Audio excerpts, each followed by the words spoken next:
अखेर उत्तर नगर जिल्ह्याची जीवनदायिनी असलेले भंडारदरा धरण तांत्रिकदृष्ट्या भरल्याचे जलसंपदा विभागाने जाहीर केले असून सध्या भंडारदरा धरणाच्या स्पिलवेमधून 19,938 क्युसेक्स वेगाने तर पॉवर हाऊसमधून 825 क्युसेक्स वेगाने असा 20,763 क्युसेक्सने विसर्ग निळवंडे धरणात सुरू आहे.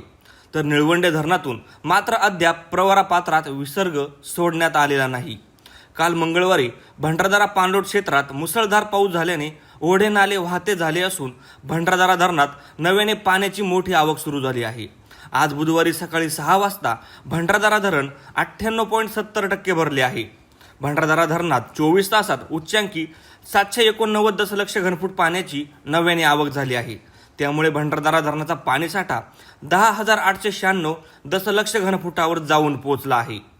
भंडारदरा पाणलोट क्षेत्रात गेल्या 20 दिवसांपासून पावसाने उसंत घेतली होती. मात्र कालपासून भंडारदरा पाणलोट क्षेत्रात पुन्हा मुसळधार पाऊस सुरू झाला आहे. त्यामुळे धरणात पाण्याची आवक मोठ्या प्रमाणावर सुरूच आहे.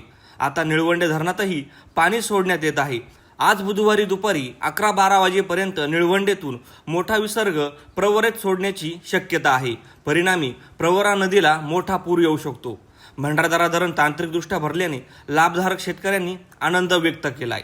एका दिवसात भंडारदऱ्यात 105 मिलीमीटर, घाटघरला 160 मिलीमीटर, पांजरेत 105 मिलीमीटर, रतनवाडीत 170 मिलीमीटर, वाकीत 102 मिलीमीटर, निळवंडेत 63 मिलीमीटर, आढळा परिसरात 21 मिलीमीटर तर अकोलेत 56 मिलीमीटर पावसाची नोंद झाली आहे.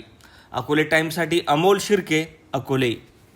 खास अकोलेकरांसाठी हॉटेल AFC घेऊन आलं आहे रुचकर व स्वादिष्ट जेवणाची अप्रतिम मेजवानी.